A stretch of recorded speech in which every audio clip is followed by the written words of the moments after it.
Hello, everyone, and welcome to episode 83 of the Citrix Session. I'm your host, Andy Whiteside. I'm talking a little low here. I've got, and not be doing a whole lot of talking. I'm at the airport and recording a podcast. So I'm going to rely on Bill and Aayush to walk us through this. Bill, how's it going? Going well, Andy, and you? It's going good. Going to be a busy week. Excited to get out and see some more clients this week. Very good. And we've got Aayush Agarwal. Aayush, did I say that last name properly? Yes, that's correct, Andy. Thank you so much for having me over. And the topic for today is a blog you wrote recently. Title of it's Enhanced ICA File Security on Citrix Workspace app for Windows. And I'll use that as a moment for me to bring up when you talk workspace at Citrix, you really got to make sure you're talking, workspace, workspace service, workspace app for Windows, app for Mac, app for Linux, lots of things branded workspace. But specifically here, we're talking about the workspace app for Windows. I've had a couple interesting moments. I enabled app protection on my device and my company, XenTegra. We manage app protection and turn it on for things. And I go to and tell me this is how it's supposed to work, right? So I'm doing a team session, and I go to share my screen, but I've got the Workspace app up and loaded. No actual published apps at the moment, but the Workspace app up and loaded, and they can't see my screen. That's by design, right? Yes, that is correct. That is by design, and that is what app protection's value internally is, right? I mean, app protection essentially blocks any kind of screen captures or screen sharing, so that any kind of confidential information that, or any data that requires to be protected, is really hidden from any kind of screen grabs or screen sharing tools. So that's on point. Of course, the other value that app protection also brings with it is the anti-key logging functionality. So anytime you're trying to there's any malware which is trying to capture your keystrokes, it will really be blocked. So yeah. So I think it caught me off guard the first time though, because I didn't expect it to, without an app being currently accessed. I didn't expect it to do that, but I mean, it's really all about the Workspace app doing its security things all the time, right? Yeah, that's right. That's right. Okay. Well, unfortunately, I just took a. Never mind. I'll have to share with you. But well, let's jump into your blog here. So, what we're talking about here is the enhanced security of the Workspace app. You want to kind of walk us into the intro here that you gave us and why it's important that you wrote this blog? Sure, Andy. I'd be happy to do that. And if you look at Citrix, since times immemorial, of course, security has been our focus. And one of the key value additions that Citrix provide in the whole virtualization environment is really security. And the current way that the whole ICA file really works, and the way we actually launch out a virtual app or a virtual desktop is pretty much wherein we download an ICA file, and we pretty much launch that ICA file using Citrix Workspace app. Now, just real quick for our listeners, that's whether you use the Workspace app to get to the apps or whether you use a browser, and the default behavior is download the ICA file and use the local app to launch, right, the session. Absolutely. So whether you're using a browser or you're using the Workspace app, essentially we download the ICA file, and then it is our HDX engine which really launches that ICA file, and you have your virtual app or virtual desktop up and running. And well, real quick on that topic, because I know we have listeners that get confused by this all the time. If, in fact, you launch the app or desktop session inside the browser window itself, that's the HTML5 receiver, and that's not what we're talking about here. We're talking about using the full-blown Workspace app for Windows, right? Yes, the complete native experience, and that's pretty much what we are talking about in this case. So traditionally, yeah. So I do want to ask you a question, because I think you're going to give an amazing answer for this. Does that process, say in the use of like RDP, Has that always been kind of vulnerable and insecure in the world of RDP, and Citrix has taken yours to another level? Are all the concerns that are out there around, RDP vulnerabilities, are those real? To an extent, yes, Andy. I would say that the ICA files were there. We would store ICA files on the disk. So when you actually download the ICA file, whether you're accessing the virtual app or desktop via the browser or via the Workspace app, we would essentially download the ICA file onto the disk of your system. And of course, this has been the model since since the product is live and up, and this has also been the preferred approach by many other virtualization vendors. But I think what we were really keen on is to really listen to our customers and understand from their point of view what really encompasses a more secure environment, really, right? And that's where we understand that while it's okay to have the ICA file on the disk, it's not ideal. It's not ideal because you can have anybody kind of pick up that ICA file, edit a few entries, or even take that to another system and maybe even possibly launch it. And while there are enough and more use cases as well for this behavior, we realize that security is of top-notch importance to any of our enterprises. And that is where we took a very conscious call. And in fact, some of our large customers have requested for this, that the ICA file actually be stored in the system memory and not on the disk. And what this will actually do is it will make the ICA file completely in memory, so that you cannot just access the file standalone and even like look into the contents of the ICA file as such. So this is the tech preview for this, right? And so it's not by default yet, but that's where you guys plan to head with the technology?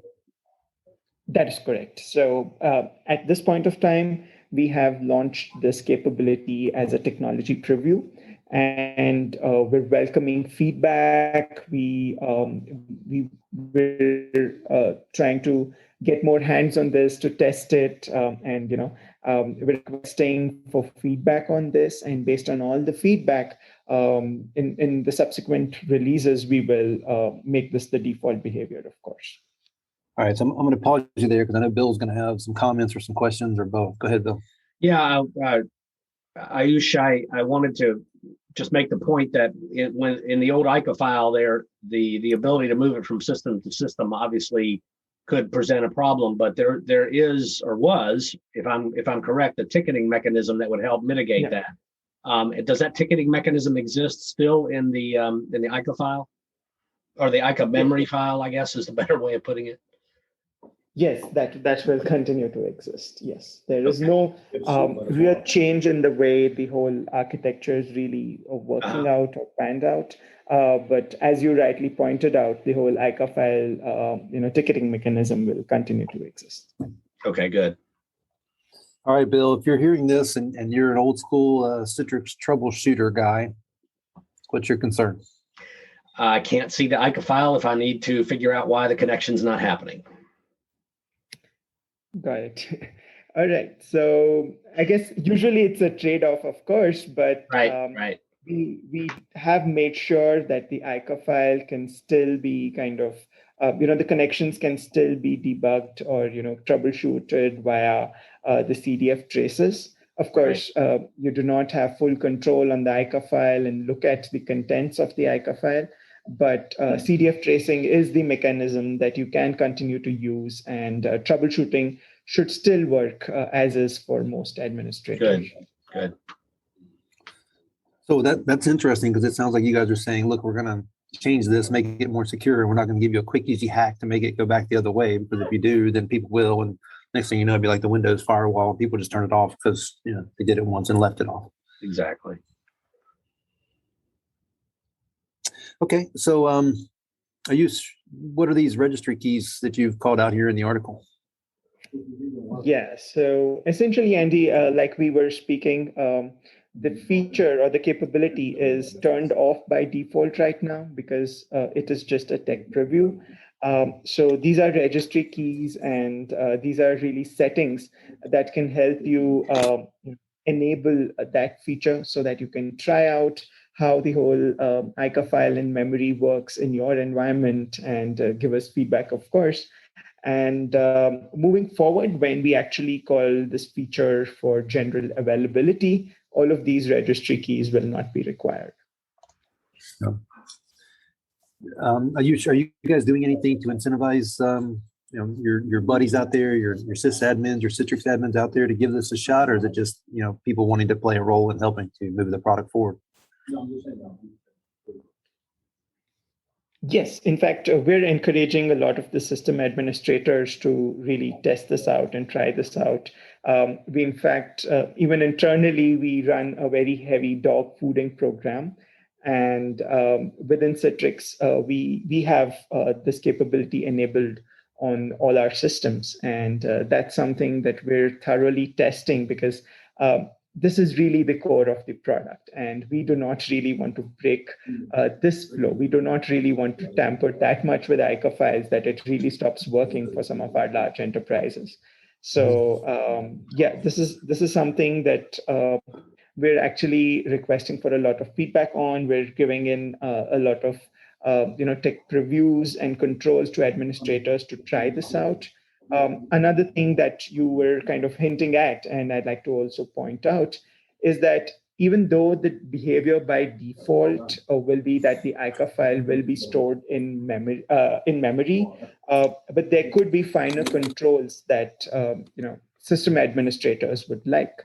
So, for example, they might really want to block the download of ICA file from the browser, and there is this capability wherein you can actually double click on the ICA file and actually launch a session, which would mean that the ICA file in that case ends up on the disk and not in the system memory. And we do have a capability in the form of a group policy. And more recently, we launched the global app config service from Citrix. And we do have a setting which is provided even as part of the global app config service, wherein we're providing system administrators more finer control on what the behavior can be. So for instance, as a system administrator, you can just block out the download and launching of sessions by double clicking the ICA file as such. So there are several controls, both in the form of a GPO policy as well as from the global app config service that you can actually kind of utilize to disable this behavior. We're also providing setting in Workspace platform itself. And that's something which also disallows ICA file downloads to the local disk. So there are various system level controls which we are providing to administrators. They can use these controls, gain finer control on the ICA file downloads itself, and of course, ensure that their environments are even more secure. I was just having the exact feeling that you brought out there. The idea that this is something that's so near and dear to the Citrix world, has been for a long time, around the ICA launch file. It's a pretty big change, and as you said, you guys are going to go slow. What would you have, if you can, and maybe you can't, what would you estimate would be the time where this becomes the default behavior? Or is it 6 months out, 12 months out? Or is there any type of defined timeline on that?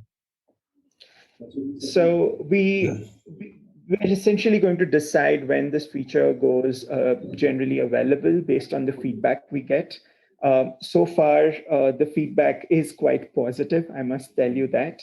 And it sounds like we might be able to, make this capability GA pretty soon, maybe in the next 2 to 3 months.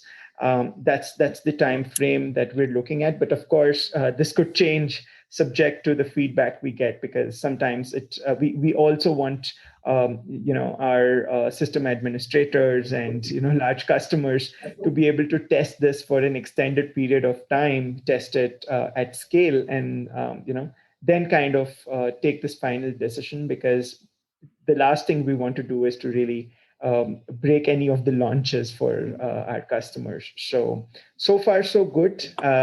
Looks positive. We should be out there pretty soon. But yeah, I would kind of still rely on feedback. Yeah, I bet you're still going to find a large enterprise or two out there that has like kind of the old program neighborhood, not agent, but program neighborhood concept where it actually uses that, downloads a file, use some type of script that some guy wrote way back when, and actually launches it. I assume you guys have, through evolution, broken those models, but I was shocked probably about 8 years ago now, I walked into a really large healthcare organization, and that's what they were doing still, and I couldn't believe it, but they were literally downloading hard-coded ICA files and launching from there. Bill, you seen something like that before?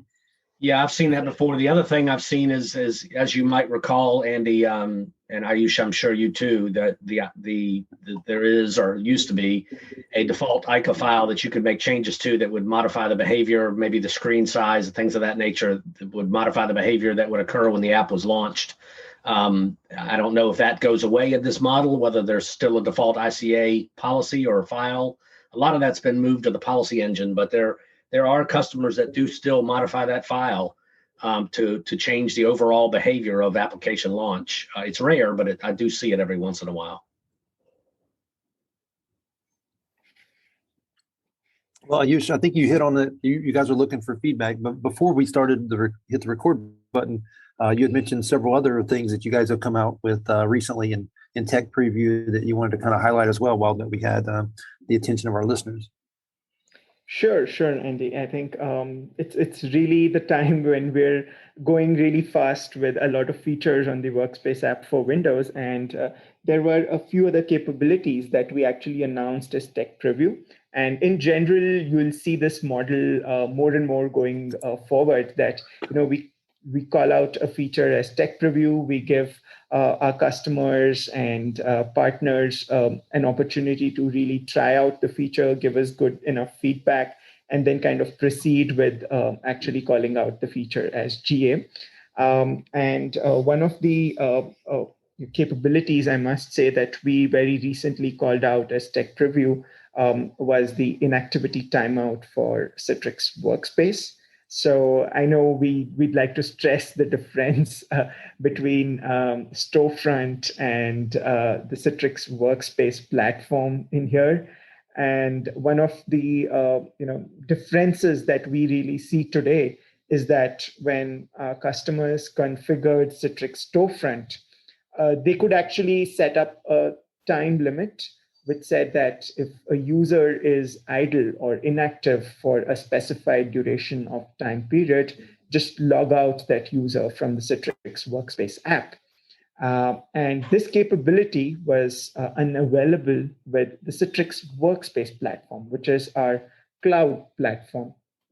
And with the recent release that we went live with, that is Workspace app for Windows 2107, we've actually gone ahead with a technology preview of the inactivity timeout for Workspace, and this is where. Can I pause you on that real quick, just to make sure I understand what you're talking about? So we've had inactivity timeouts for sessions that then turn around and turn off to get disconnected and then turn to a log off. What you're saying here is the ability to inactivity the workspace and force it to re-authenticate. Is that what we're talking about? Yes, that is correct, Andy. Yeah, getting that across the board for all platforms, Windows, Linux, Mac, that would be awesome. Yes, agreed. So we're launching a tech preview for Windows at this point of time, wherein the users automatically get signed out, after a specified period of inactivity. And this again aligns with the whole security motion that we started off this conversation with, Andy, that we'd like to provide more security controls to our administrators. We'd like to make sure that the software itself is more inherently secure. And this is another step in that direction as well. And so, Aayush, that would be the case whether they were using Storefront, gateway service, all the above?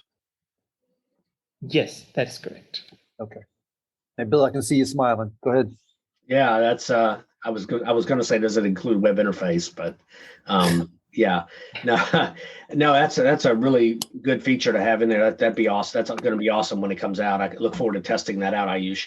I did have a question. I wanted to go back to the blog for a second, if I can.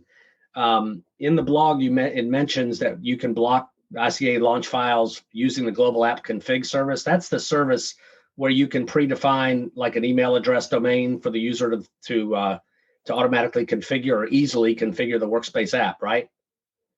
That is correct. Yes. So are you saying here that when they do that, this policy can come down from the config service at the same time to block direct launches?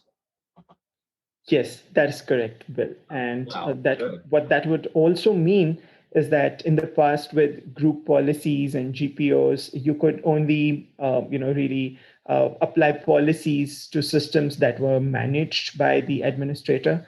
But what Global App Config Service really provides capability to be able to apply policies even for BYOD devices or non-domain join. Yeah, that's what I was getting at. Is that's huge in the to enable the ability for us to affect those BYO devices that aren't members of the domain and can't get GPOs. That's always been kind of the tough thing to address when you're dealing with in the BYO space and be able to custom configure, automatically configure some of these settings. So that's a real solid piece there. Yeah. Agreed, fully agreed.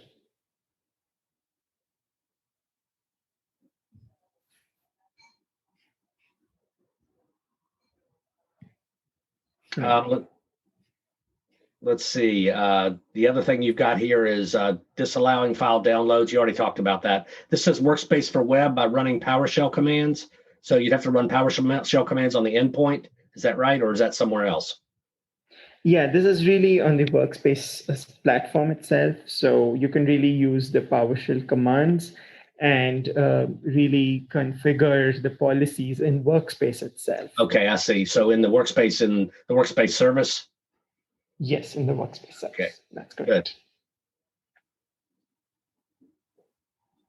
Good. Hey, Aayush, any other exciting announcements that you'd want to convey here? Yeah, sure, Andy. I think there were a bunch of other technology previews that we must kind of highlight. So I think there's been this long-standing request from the field and a lot of our users that, hey, I'd like to be able to authenticate to Citrix Workspace app using something like a Windows Hello, or maybe more modern authentication mechanisms like FIDO2-based authentication mechanisms. It could be with like a YubiKey or any of the authentication mechanisms which support the FIDO2 protocol. And we're happy to announce a recent tech preview for the capability to authenticate to Citrix Workspace app using Windows Hello and FIDO2-based authentication mechanisms. And this is now really in tech preview. And that's something which I personally find very exciting about, because we personally use YubiKeys internally, and I think now I'd be glad to just use the Workspace app, be able to authenticate to it with my YubiKey and just go forward. That's interesting timing. I literally opened a ticket with my own internal help desk this week asking if I could use Windows Hello to authenticate the Citrix Workspace app for Windows. Yep.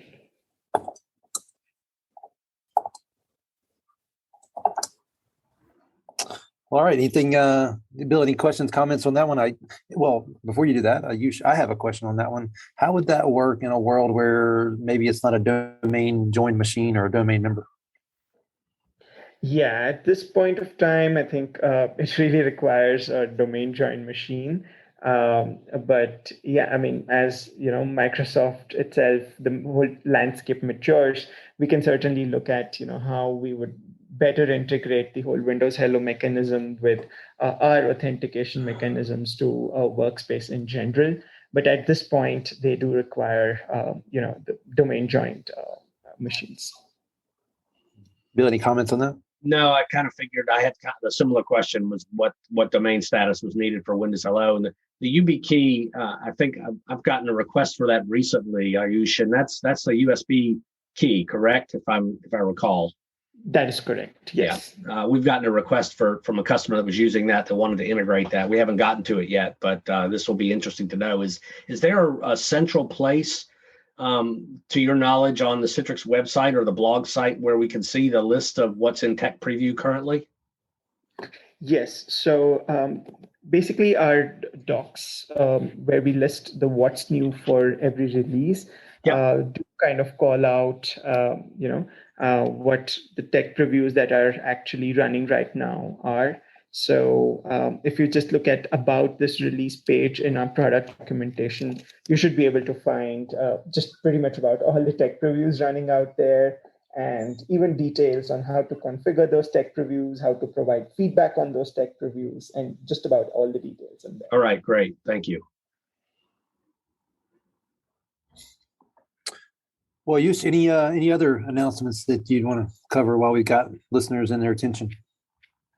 Sure. One other announcement, which I'm personally very excited about, and I know that possibly a lot of system administrators are listening into this podcast as well, is that we now have a formal Citrix Workspace app beta program. And what this means is really that, just within the Citrix Workspace app itself, you could choose to stick on to a beta program, and you would get access to early access releases from Citrix, even before we call out GA for a workspace app. So you would automatically be updated to the recent betas that we roll out, and these provide you the capability to test early, to actually provide feedback again to Citrix, and just look at what's coming, and get a sense of what changes are coming into the workspace app itself. So of course you can automatically update to each of these beta builds, and it's quite an exciting program. We've been rolling this out internally to get a lot of feedback, and it has worked quite well for us. And that's where we thought that we'd like to roll this out to our customers as well. And there is this whole capability where you can actually try out new features and new changes even before the product is released for general availability. No, that's great. As you know, and some of our listeners know, I'm a big fan of like T-shirts and things. Any idea about maybe something like a T-shirt or hat or something that says, "Hey, I'm part of the Citrix Beta program"? I know that sounds a little cheesy and trivial, but people love their T-shirts. Yes, definitely, Andy. I think that's a great idea. I'm going to take this back to my team, and I think that's a great way to encourage more people to really sign up for our beta program. But that's certainly one program that I'm super excited about. Great. Well, I guess with that, we'll go ahead, Bill. I'm sorry. I said, yeah, very good. So I guess with that, guys, we'll start to wrap it up. Bill, any additional questions, comments, things you want our listeners to know? No, not at this point. I think I'm good. Thank you, Aayush. Great. Thank you, Andy and Bill. I think it was great talking to you. Yeah, no, absolutely. And when do you expect to have the next official release out so we can have you back on? Very soon, I'd say, in the next month or so, for sure. Okay. Yeah, development never sleeps, huh? Yes, development never sleeps. That's right. All right, guys. Well, with that, we'll wrap it up, and thank you again for your time. Thank you.